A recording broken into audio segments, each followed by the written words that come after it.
Surya Emas TV, sinar kebenaran di setiap sudut, pesan suci menyala, bawa harapan bagi yang tenggelam, dakwah Islami di setiap channel kita.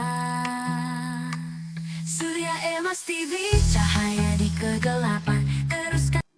Assalamualaikum warahmatullahi wabarakatuh. Ya ayyuhalladzina amanu taqullaha haqqa tuqatih wa la tamutunna illa wa antum muslimun. Pada Bapak Ibu yang saya hormati dan saya muliakan, syukur alhamdulillah di kesempatan sore hari ini Allah Subhanahu wa taala. Untuk sore hari ini kita melanjutkan pembacaan kitab Bulughul Maram dari sampai 399. Wa anna Abdillah bin Buraidah radhiyallahu anhu an abihi qala, dari Abdullah bin Buraidah radhiyallahu anhu dari ayahnya dia berkata, qala Rasulullah sallallahu alaihi wasallam, Rasulullah sallallahu alaihi wasallam bersabda, al-witru, witir itu hakun, hak. Hak di sini artinya harus. Witir itu harus. Faman lam yutir, barang siapa yang tidak melaksanakan sholat witir, falaysa minna, maka dia bukan dari golongan kami. Artinya bukan dari orang-orang yang mengikuti sunnah Rasulullah SAW. Bukan, artinya kalau tadi kayaknya diartikan bukan dari orang Islam gitu nih. Nah, itu. Tidak, artinya bukan seperti itu. Artinya bukan dari golongan kami, maksudnya bukan dari orang yang mengikuti sunnah. Akhrajahu Abu Dawud bisanadin layyin, diriwayatkan oleh Abu Dawud dengan sanad lain. Lain itu sanad yang lunak, termasuk sanad yang dhaif. Wa sahhahul Hakim, dan disahihkan oleh Imam Hakim. Walahu syahidun dhaif, hadis ini memiliki hadis penguat lainnya yang dhaif, an Abi Hurairah radhiyallahu anhu, dari Abu Hurairah radhiyallahu anhu, inda Ahmad, yang diriwayatkan oleh Imam Ahmad. Hadis ini yang pertama hadis yang lemah, sehingga tidak bisa dijadikan dalil, tidak bisa dijadikan dasar. Tetapi hadis ini dituliskan di sini untuk menunjukkan kesunahan yang sangat ditekankan untuk sholat witir. Jadi kalau seandainya hadis ini sahih, kemudian pemahaman yang benar adalah al-witru haqqun, witir itu hak, witir itu lazim, itu maksudnya witir itu sangat ditekankan. Tapi kedudukan penekanannya tidak sampai menjadi wajib, tetap merupakan sholat sunnah. Karena di dalam Islam yang masuk dalam sholat wajib ya hanya 5 waktu, yang lain merupakan sholat sunnah. Meskipun tingkat kesunahannya berbeda-beda. Ada yang sunnah muakkadah, sunnah yang sangat ditekankan. Ada yang sunnah ghairu muakkadah, sunnah yang tidak ditekankan, mustahab saja, dianjurkan. Nah, termasuk witir itu termasuk sunnah muakkadah, sunnah yang sangat ditekankan.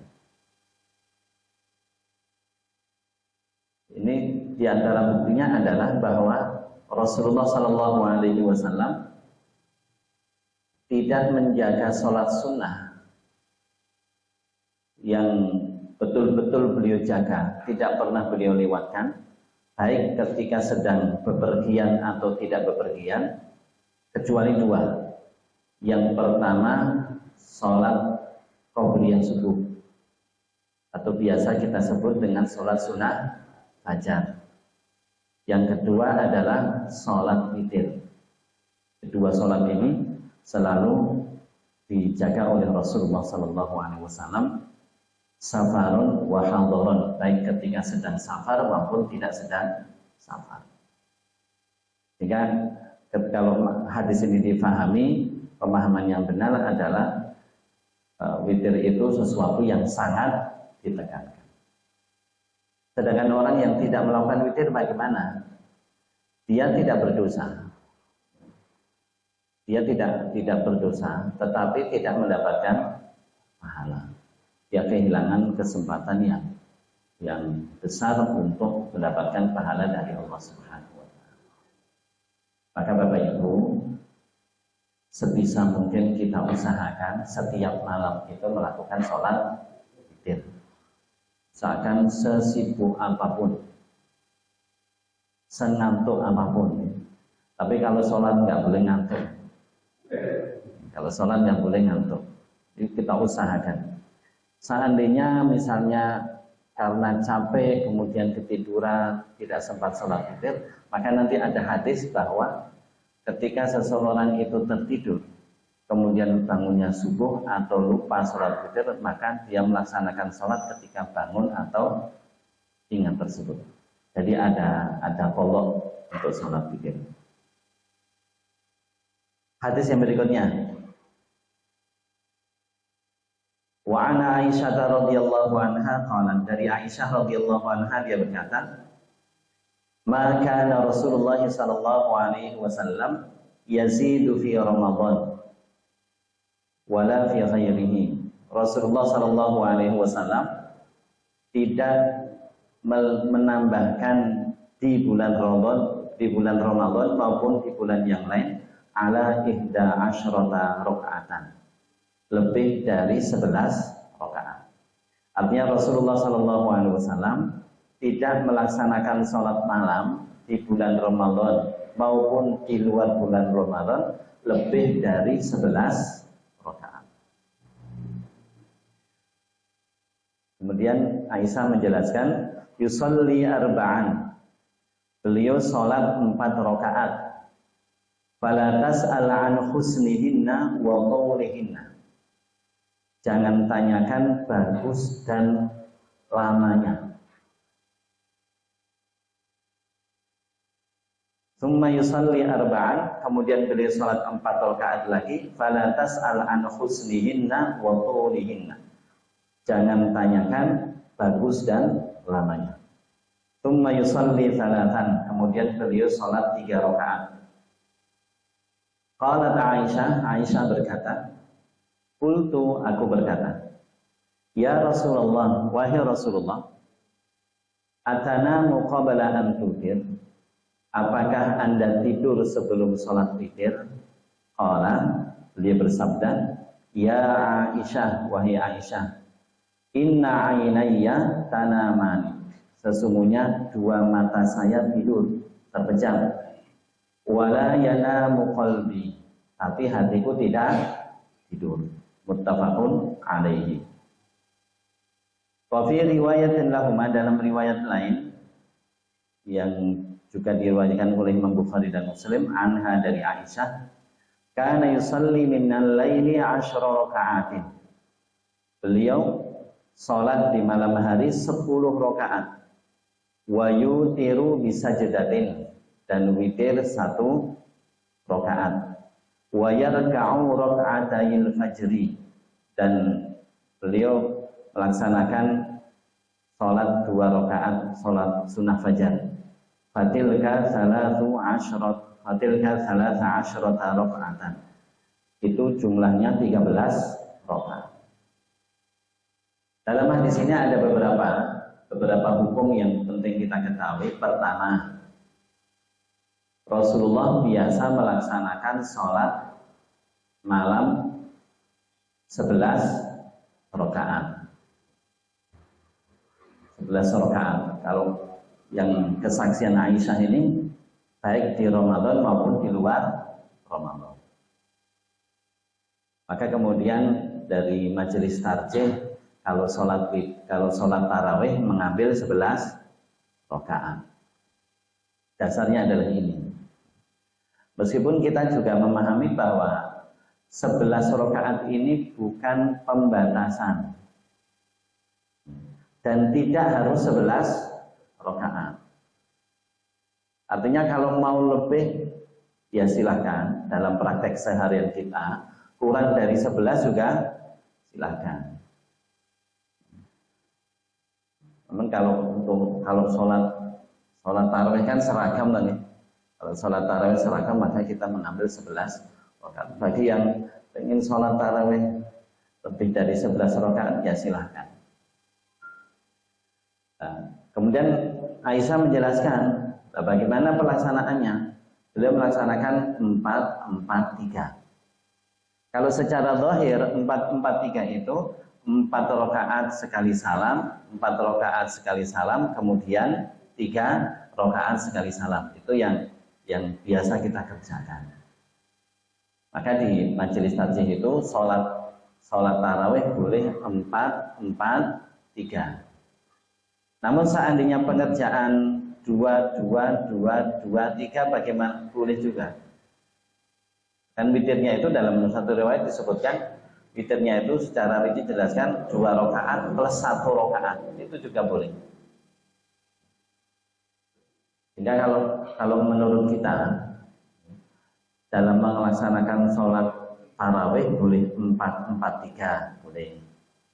Boleh 2-2-2-2-3 boleh. Sekali salam 3-nya nggih. Boleh 2-2-2-2-2-1 boleh. Nah, kita fleksibel sehingga kita makmum siapa saja bisa. Kan sebagian teman-teman kita yang lain kan kalau nggak 2-2 nggak mau, harus 2. Nah, kalau kami ketika melaksanakan tarawih keliling itu biasanya saya sampaikan kepada rombongan, karena dibagi menjadi beberapa rombongan di Jatinangor. Nanti ditanya dulu kebiasaan jamaah setempat bagaimana. Apakah 4-4 atau 2-2? Nanti kalau 4-4 ya salatnya 4-4. Kalau 2-2 ya salatnya 2-2. Jadi kita tidak ngotot kudu 2-2 kudu 4-4 enggak. Bahkan misalnya ada yang memakai sholat iftitah ditanya biasa pakai enggak? Kalau biasa pakai ya pakai sholat iftitah. Kalau tidak ya tidak perlu melakukan sholat iftitah. Nah, tetapi sebenarnya Bapak Ibu yang penting dalam sholat malam itu bukan berapa rakaatnya. Yang penting itu ini, fala tas'alan husnihinna wa tulihinna. Rasulullah melaksanakan sholat 4. Kamu jangan tanya bagus dan panjang. Seolah-olah Aisyah mengatakan, 4 rakaat itu sangat bagus dan sangat panjang, lama. Sehingga Rasulullah itu kalau pernah sholat malam bersama para sahabat, sholat malamnya dikerjakan setelah sholat tarawih. Sholat tarawihnya dikerjakan setelah Isya. Selesai itu sudah masuk waktu sahur itu yang akhir-akhir itu. Nah, itu berapa jam itu? Kalau katakan sholat malamnya sholat tarawihnya mulai jam 9. Itu menjelang sahur kan tengah 4 ya. Itu hampir 6 jam berapa ya? Dan memang sholat makan gambar Aisyah mengatakan gambar panjang. Dan dulu memang sholatnya panjang. Barangkali saya pernah cerita. Seorang ulama Syekh Kamal Al-Jazairi itu mengatakan bahwa di zaman Umar itu kan kembali dihidupkan sholat malam berjamaah di bulan Ramadan yang nanti disebut sholat tarawih. Imamnya Ubay bin Ka'ab dan Tamim Ad-Dari. Ubay bin Ka'ab ini ketika sholat itu punya target. Targetnya satu malam itu sholatnya 5 juz. Jadi bukan rakaat, 5 juz targetnya. Kemudian 5 juz ini dibaca di 11 rakaat. 5 juz itu berarti 100 halaman. Kalau dibaca di 11 rakaat berarti masing-masing rakaat kurang lebih 9 halaman. Itu ada yang 9 lebih. 9 halaman kan ya lumayan pegel nih. Akhirnya karena terlalu lama rakaatnya dipecah. Juznya tetap 5 juz, tapi rakaatnya yang ditambah jadi 21 rakaat. Jadi yang diolor, ditambah rakaatnya, bukan Al-Qur'annya yang dikurangi. Nah, kemudian setelah itu kan berarti kalau 23 rakaat rata-rata kan masih 4 rakaat, 4 halaman, masih 4 halaman. Masih terlalu panjang, maka dipanjangkan lagi menjadi 39 rakaat. 36 sholat malam, yang 3 rakaat sholat witir. Nah, maka di sini sebenarnya yang sholat malam itu bukan seberapa banyak rakaat yang dikerjakan, tetapi seberapa lama durasi kita sholat.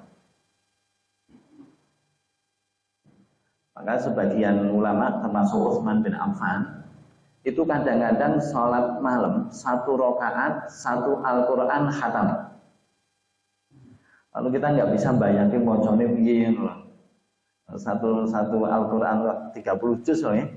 30 juz hanya dibaca 1 rakaat, itu kan berarti berdirinya lama. Jadi sekali lagi bahwa sholat malam itu bukan seberapa banyak rakaat yang kita kerjakan, tapi berapa durasi pengerjaan. Jika kalau misalnya 11 rakaat ini ternyata pengerjaannya lebih bagus, lebih tumaknina, lebih panjang daripada yang 21 rakaat, tentunya yang 11 rakaat lebih baik. Misalkan ada yang sholat 21 rakaat tapi ekspres Pak. Sangat cepat dong ya. Sangat cepat sekali. Ya itu nggak ada maknanya. Ya cuman dapat, kalau boyon ya boyonnya tambah lorong gitu aja lah. Tapi nggak ada manfaatnya sholat seperti itu. Karena apa? Nggak ada tumakninah. Roh sholat itu kan dikhusyuk.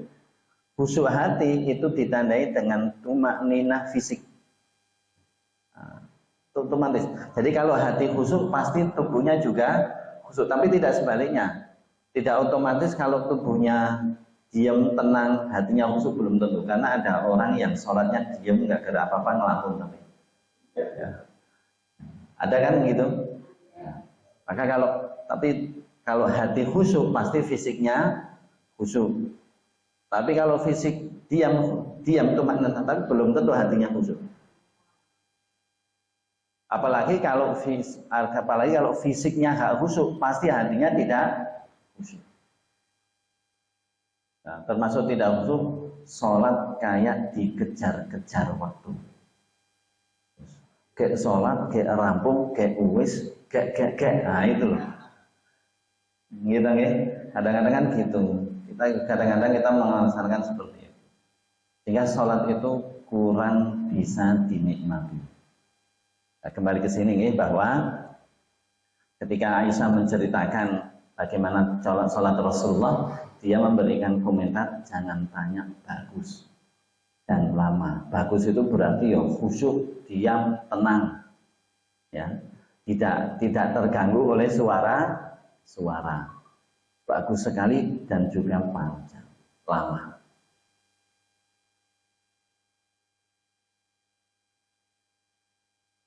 Kemudian di akhir hadis Aisyah mengatakan, Aisyah bertanya, atana muqabala an tutir, apakah Anda tidur sebelum tidur? Ini secara zahir ini pengerjaannya gini, 4 rakaat istirahat, 4 rakaat istirahat, bahkan beliau berbaring. Jadi kan muncul pertanyaan, apakah Anda tidur sebelum witir? Itu kan berarti Rasulullah pindah posisi, berbaring. Dan kita tahu bahwa kalau orang tidur angler, lelap, dalam posisi tidak duduk mutamakin. Duduk mutamakin itu duduk yang menutup pantat itu. Jadi posisi pantatnya tertutup, sehingga kalau ada sesuatu yang ingin keluar, tertahan. Kalau orang tidur sampai angler, ya, sampai kesadarannya nggak ada, kemudian bukan dalam kondisi mutamak, duduk mutamakin, maka otomatis wudunya batal. Dan Rasulullah melakukan itu. Tetapi Rasulullah tidak wudu. Kenapa? Maka ditanya oleh Aisyah, wahai Rasulullah, apakah ketika Anda dari sholat malam, kemudian istirahat, berbaring, kemudian sholat tidur, itu Anda memang benar-benar tidur atau cuman sekedar berbaring? Maka Rasulullah mengatakan, ya Aisyah, inna ainayya tanama. Mataku memang terpejam, tapi hatiku tidak tidur. Jadi beliau tidur matanya, tapi hatinya tidak tidur. Sehingga bagi Rasulullah, karena hati beliau tidak tidur, berarti kan kesadarannya masih.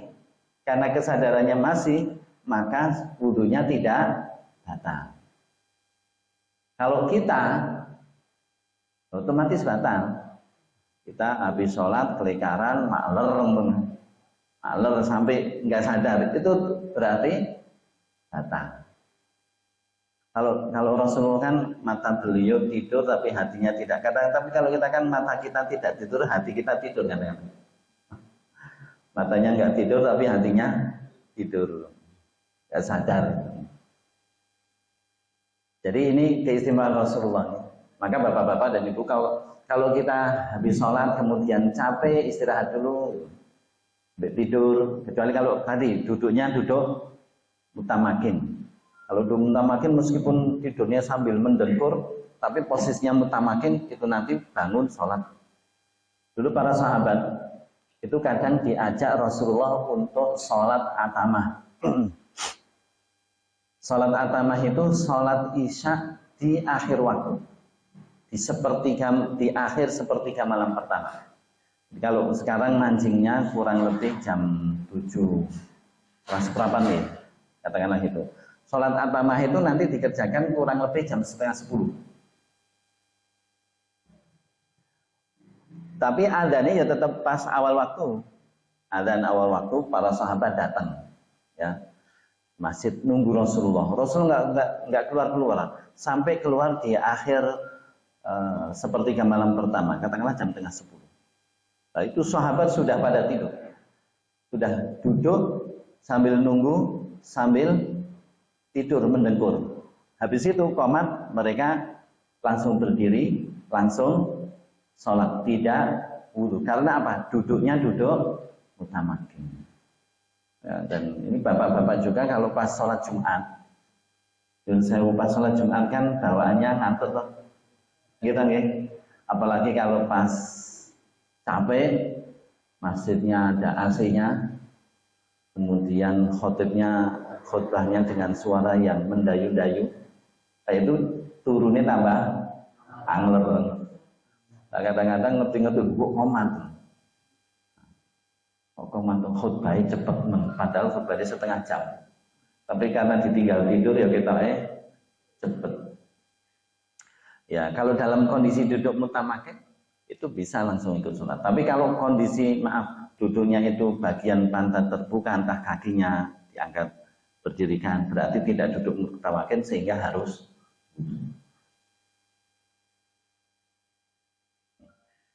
Nah, di dalam riwayat yang berikutnya tadi disebutkan Rasulullah biasa sholat malam itu 11 rakaat, 13 itu dengan rincian beliau sholat 10 rakaat. Nah, kalau 10 rakaat itu kan asumsinya 2. Jadinya 2 5 kali. Kemudian witirnya 1 rakaat. Kemudian ditambah sholat sunnah qobliyah subuh atau sholat sunnah fajar 2 rakaat. Jadi totalnya 13.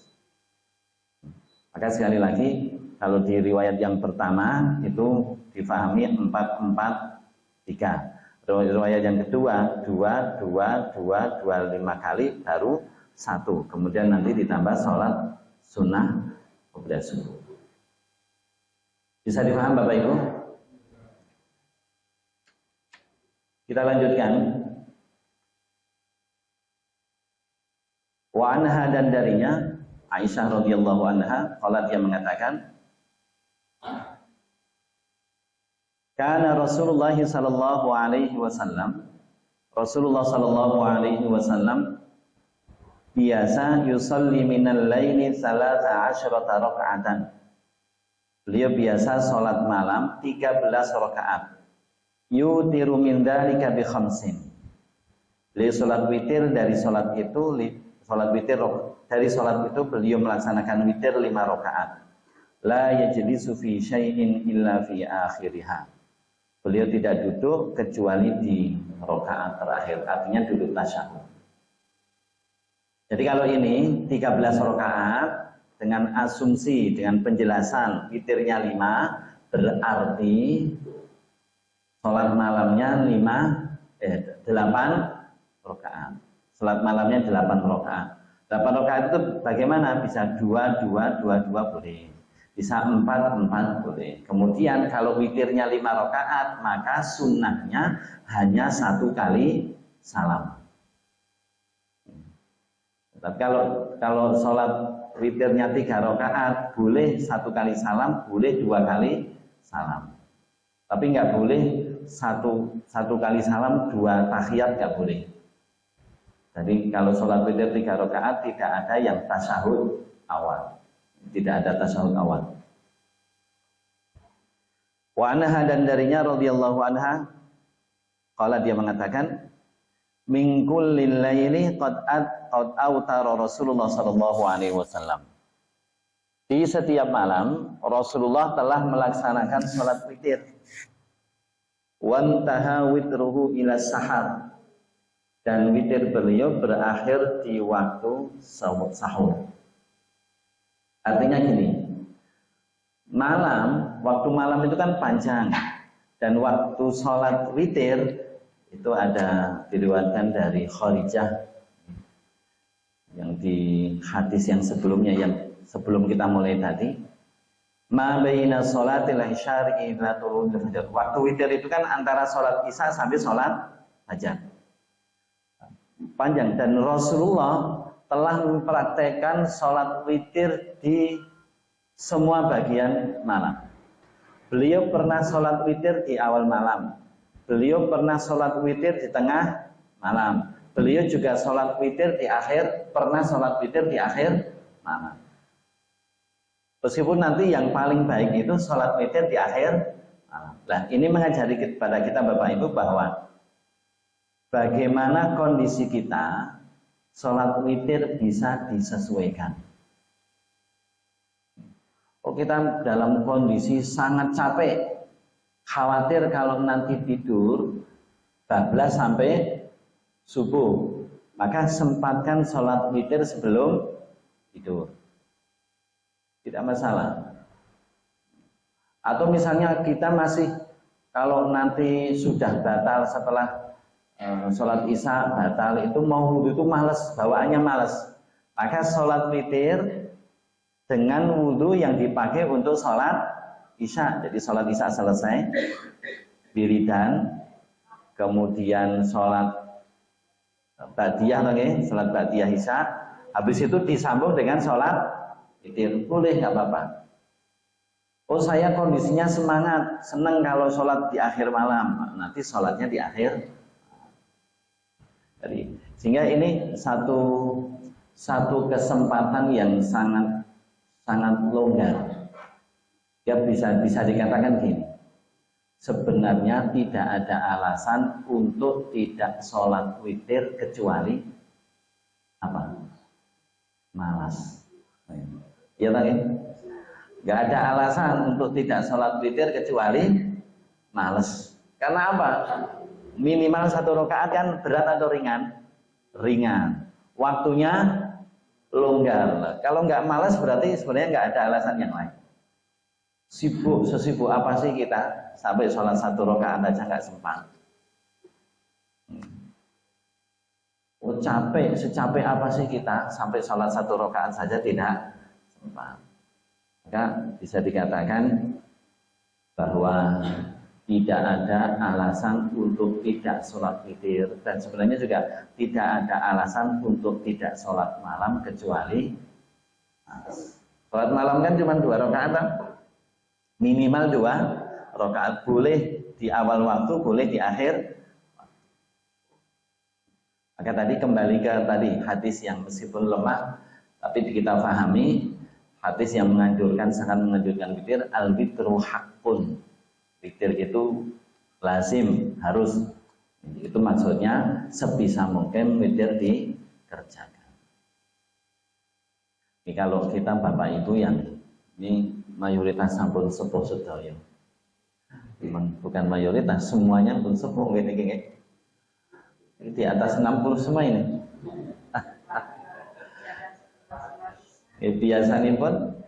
Biasanya kalau sudah 60 kan salat malamnya sudah rutin ya. Ajeng nopo malih ngoten nggih. Biasanya nampun sepuh niku pun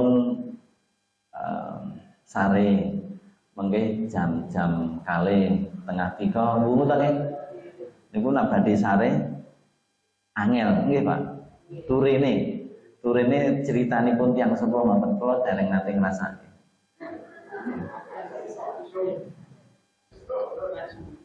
Atau maka memang itu sebenarnya kesempatan yang Allah berikan. Nah, wis tuwa kuwi rasa kakean. Nah, jadi memang tidur lelapnya di awal waktu, nanti di akhir malam itu waktunya sholat, waktunya munajat, banyak berdoa, minta ampun kepada Allah, minta agar nanti ketika dipanggil dalam keadaan husnul khotimah. Itu sebenarnya tanda dari Allah, kesempatan yang Allah berikan pada mereka yang usianya sudah sepuh. Ya meskipun yang namanya kematian itu tidak kenal tua, tidak kenal muda, wayai mati yo.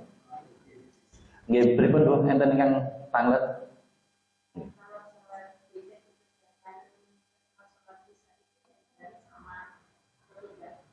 Nggih. Kalau masalah pahala yang paling baik memang di akhir malam. Nanti ada hadis inna sholata fi akhiril laili masyhudah.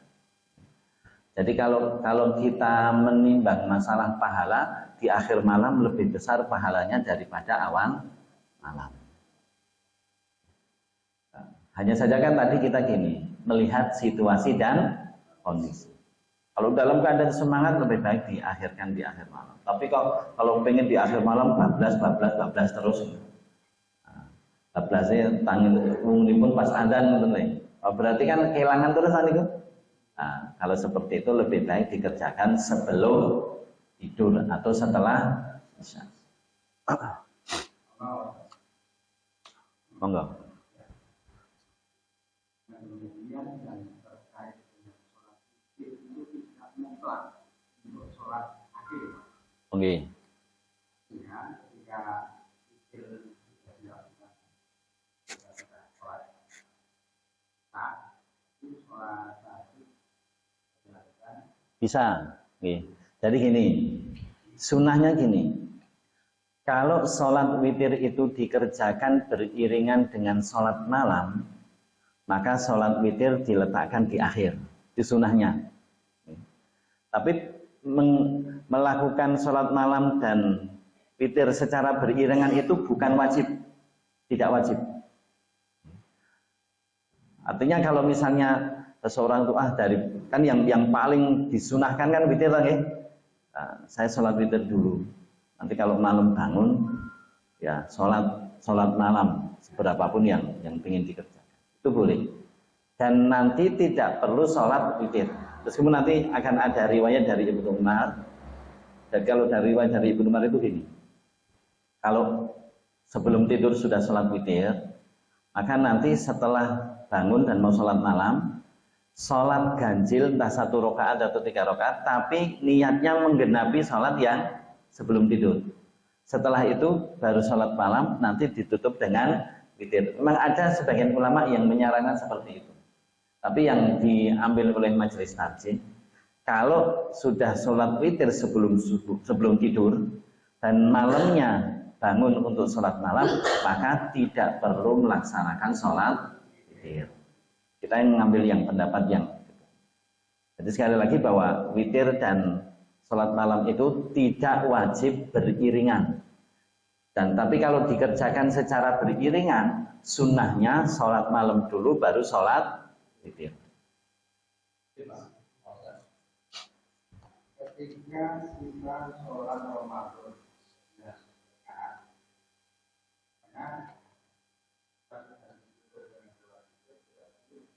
malam itu sholat.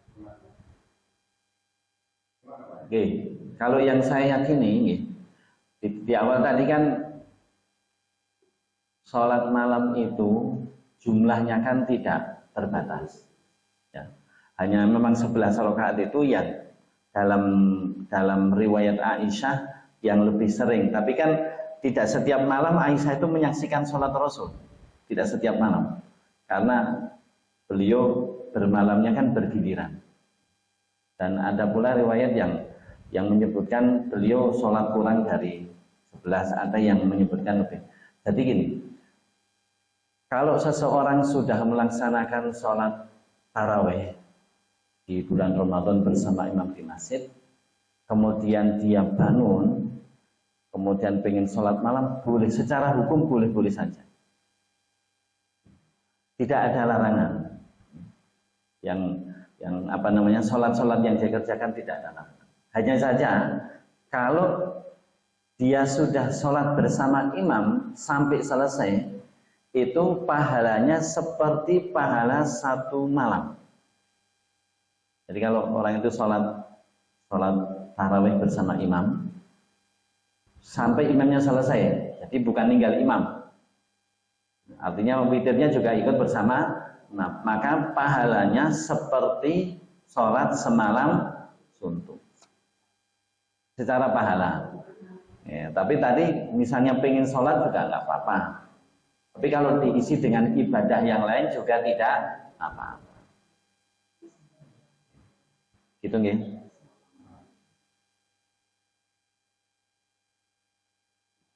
Dan perlu diketahui bahwa sholat malam itu pengerjaannya tidak harus, apa istilahnya, tidak harus sekaligus.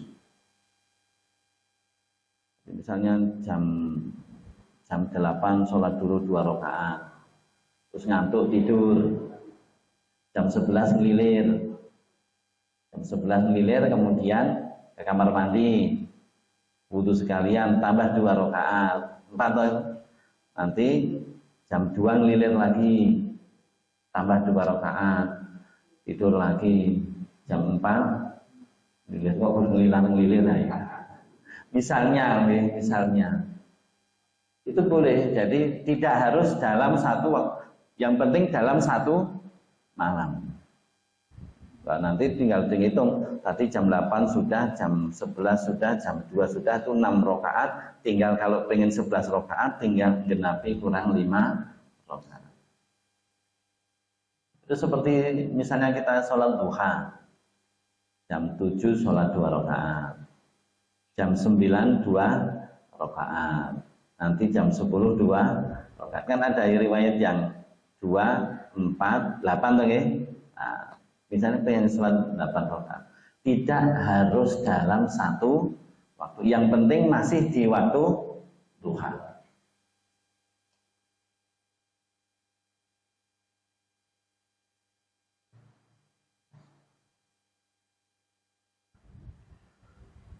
Lanjut nggih.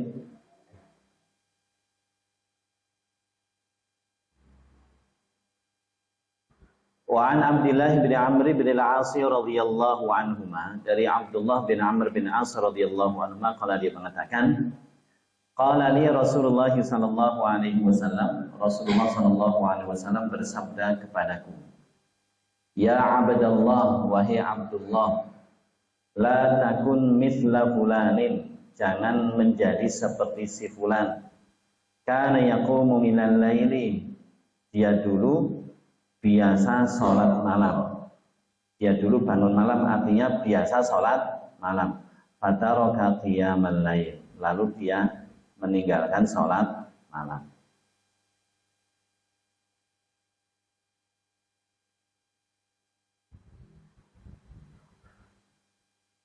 Jadi ini sudah, kalau tadi kan witir, sekarang pembahasannya sholat malam. Ini pesan Rasulullah kepada Abdullah bin Amr untuk bisa menjaga rutinitas sholat malam dengan menyebutkan seseorang, kamu jangan seperti dia. Dia ini disebutkan namanya, tapi dalam periwayatan tidak disebutkan. Itu sebagai apa nih? Etika menceritakan. Karena yang dibutuhkan itu, yang penting itu bukan si fulannya, tapi perbuatannya. Jangan seperti dia berbuat seperti ini. Maka ketika memang pesan yang ingin kita sampaikan sudah bisa diberikan tanpa menyebut nama orang, itu lebih baik daripada harus menyebut nama orang. Pesannya apa? Jangan menjadi seperti si fulan. Si fulan dulu biasa sholat malam, tapi kemudian sholat malam ditinggalkan. Ya meskipun tidak berdosa, tidak sholat malam kan nggak berdosa toh? Nggak berdosa. Tetapi ketika Bapak Ibu, ketika seseorang itu melaksanakan satu amal sunnah yang sudah rutin, kemudian tanpa ada alasan syar'i kalau dia tinggalkan, itu pasti ada sesuatu yang dia kerjakan, suatu kesalahan yang dia kerjakan. Karena yang menghalangi seseorang dari kebaikan yang biasa dia laksanakan adalah dosa. Kalau seseorang dia sregepnya masjid, terus tadi sekarang malas ke masjid padahal sakit juga enggak, itu pasti ada perbuatan dosa yang dia kerjakan, sehingga apa? Perbuatan dosa itu menutup hatinya, membuat dia tidak tertarik untuk pergi ke masjid. Maka bersihnya hati kita dari dosa itu menentukan semangat atau tidak kita melaksanakan ibadah kepada Allah. Semakin bersih hati kita dari dosa, semakin semangat kita beribadah, semakin ikhlas dalam melaksanakan ibadah. Tapi kalau hati kita kotor, itu dijak ibadah juga berat, sangat berat. Ya, kalau mau ibadah pasti orang yang jahat, orang munafik misalnya mau ibadahnya ibadah yang yuraunan nas. Motivasinya hanya riya, tidak ada keikhlasan di dalam ibadah tersebut. Maka Bapak Ibu kita bisa introspeksi. Kenapa ini fenomena di masyarakat kita nih?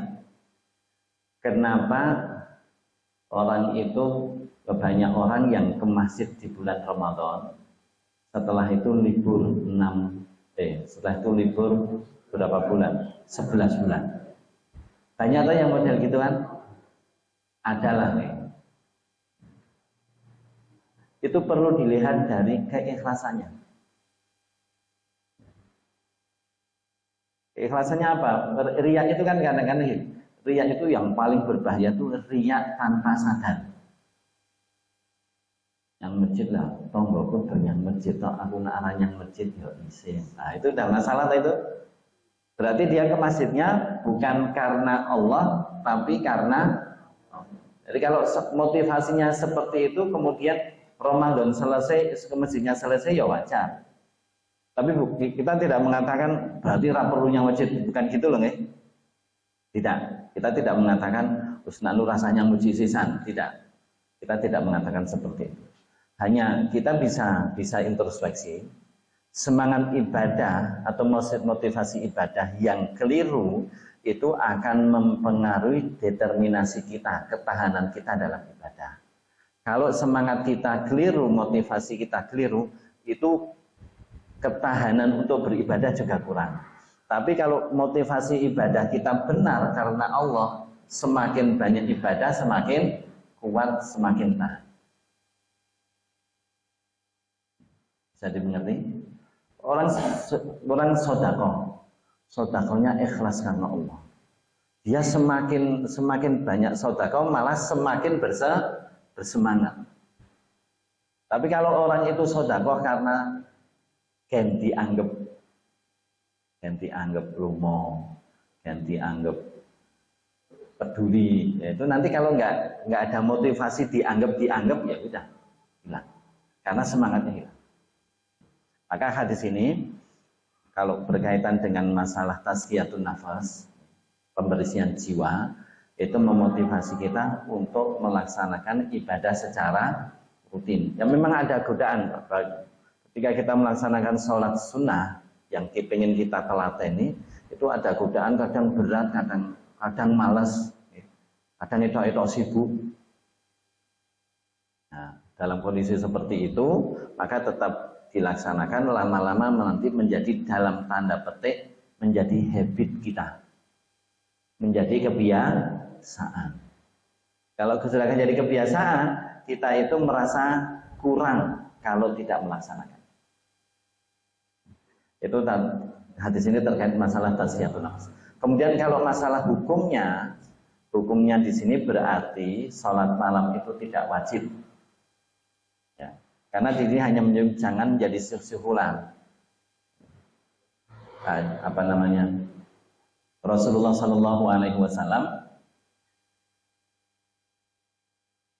kalau misalnya wajib, bukan hanya dalam mengatakan bahwa si fulan sholat malam kemudian meninggalkan, Rasul akan mengatakan si fulan dulu sholat malam kemudian dia meninggalkan, maka dia berdosa, tentu akan gitu. Tapi ketika Rasulnya mengatakan si fulan dulu sholat malam kemudian dia tidak lagi mengerjakan, ini memang menunjukkan kalau sholat malam itu hukumnya tidak wajib. Tapi sekali lagi Bapak Ibu, meskipun tidak wajib, sholat malam itu perlu kita upayakan sebisa mungkin setiap malam, sesuai dengan kemampuan kita. Nah, maka tadi ketika kita memahami ternyata sholat malam kan tidak harus 11 ya, boleh kurang. Kalau kita yang di Muhammadiyah kalau lebih barangkali jarang, nggak ada ya. Lebih ya, barangkali kita tidak melaksanakan. Tapi kalau kurang, pernah nggak kita kurang sholat malam kurang dari 11? Sering malah ya. Boleh nggak apa-apa. Jadi kita nggak usah ngoyo oke, tapi meskipun maksimal katakanlah 11, kita ajeki, kita telateni. Nanti manfaat telaten melaksanakan ibadah sunnah itu, dalam sebuah hadis Rasulullah bersabda, "Idza safarul abdu aw maridu aw idza maridul abdu aw safara." Apabila seorang hamba itu sakit atau bepergian, kutiba lahu ma kana ya'maluhu sahihan muqiman. Ditulis untuknya pahala perbuatan yang biasa dia kerjakan ketika sedang sehat dan tidak bepergian. Jadi kalau biasa ngaji seperti ini, kemudian safar, kalau safar bepergian kan otomatis nggak bisa hadir. Nah, itu pahala ngajinya tetap dicatat. Kalau biasa ngaji seperti ini kemudian sakit sehingga tidak memungkinkan untuk hadir, pahalanya tetap ditulis.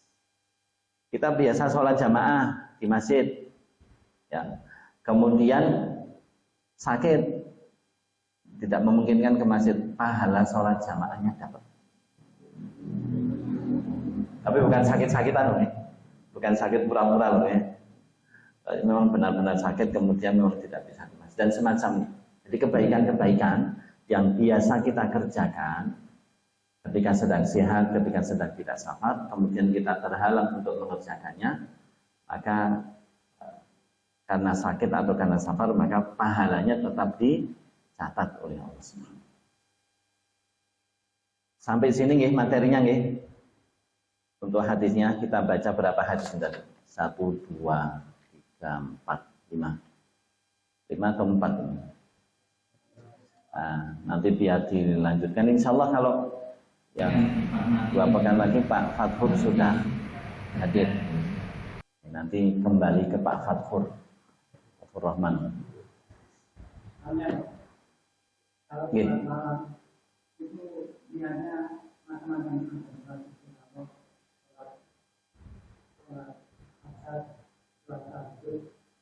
Oke. Tidak apa-apa. Oke. Hanya saja kalau nanti sholat istikharah kan setelahnya ada doa. Ya, ada doa istikharah. Termasuk kalau sholat tobat gitu nih, boleh nggak apa-apa. Jadi kalau sholat tobat itu sholatnya 2 rakaat, setelah itu minta ampun. Jadi bukan dengan cara-cara yang aneh.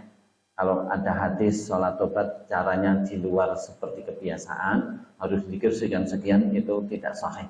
Sholat tobat yang sahih itu sholat 2 rakaat yang tidak wajib. Kemudian setelah itu memohon ampun kepada Allah Subhanahu wa ta'ala. Sholat istikharah juga gitu. Sholat 2 rakaat yang tidak wajib, niatnya sholat istikharah, kemudian setelah itu berdoa. Ada doa khusus untuk sholat istikharah.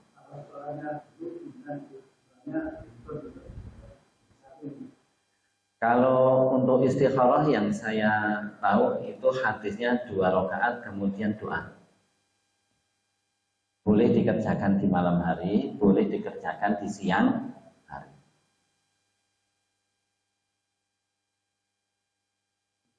Kemudian Bapak Ibu, tadi ada pertanyaan terkait masalah puasa Asyura. Asyura itu artinya 10. Hari Asyura disebut Asyura karena jatuh pada tanggal 10 Muharram. Dan ada sunnah dari Rasulullah untuk mengerjakan puasa Asyura yang insya Allah dalam kalender yang kita yakini itu jatuh pada hari Selasa besok. Ini hari apa ini? Kamis. Berarti nanti hari Selasa. Selasanya kita melaksanakan puasa Asyura.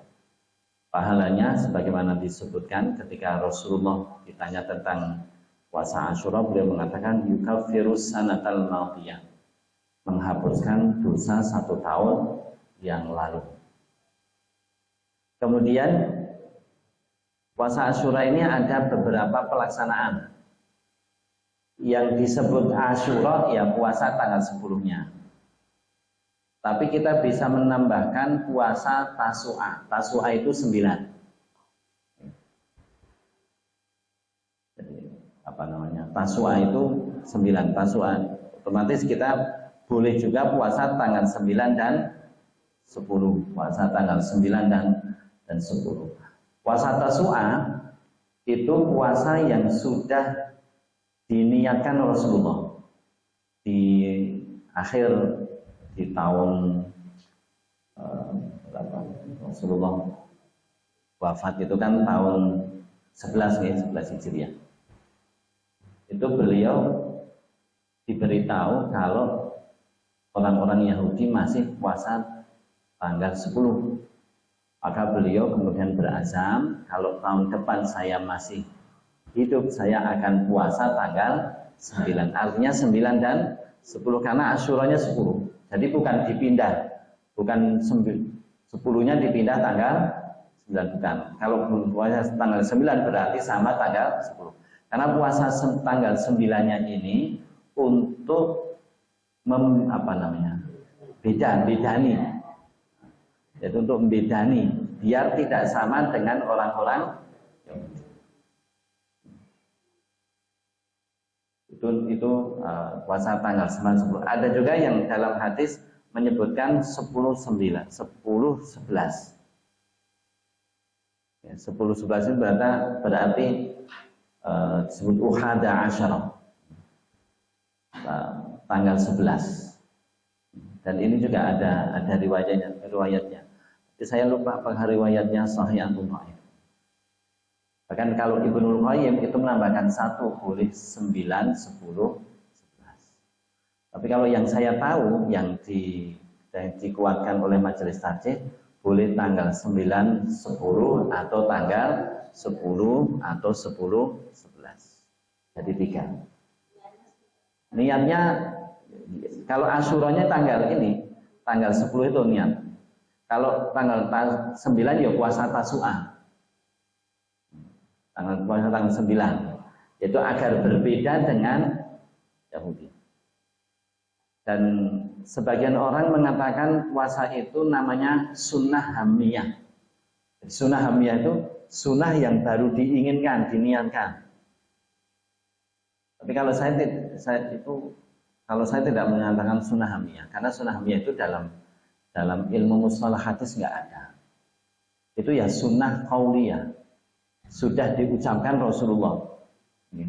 Rasul mengatakan, la in baqitu ila qaumin la asumanna tasik. Jika aku masih hidup tahun depan, saya akan puasa tanggal 9. Yang jelas ada kesunahan untuk puasa tanggal 9, 10 atau tanggal 10 atau 10 dan 11. Kemudian Bapak Ibu, di bulan Muharram itu juga kita disunahkan banyak-banyak puasa. Banyak-banyak puasa karena Rasulullah bersabda, afdhalus sholati ba'dal maktubah sholatul lail. Sholat paling bagus, paling utama setelah sholat malam adalah setelah sholat wajib adalah sholat malam. Wa afdhalus siyami ba'da Ramadan syahrullahil muharram. Dan sebaik-baik puasa setelah Ramadan adalah puasa di bulan Allah. Bulan Allah itu maksudnya adalah bulan Muharram. Bulan sekarang ini yang kita sedang ada di dalam. Kita bisa puasa Senin, Kamis, nanti bisa puasa Ayyamul Bid. Pokoknya memperbanyak puasa. Sebagian mengatakan boleh puasa hari apapun di bulan Muharram. Double niat asal tidak didobelkan dengan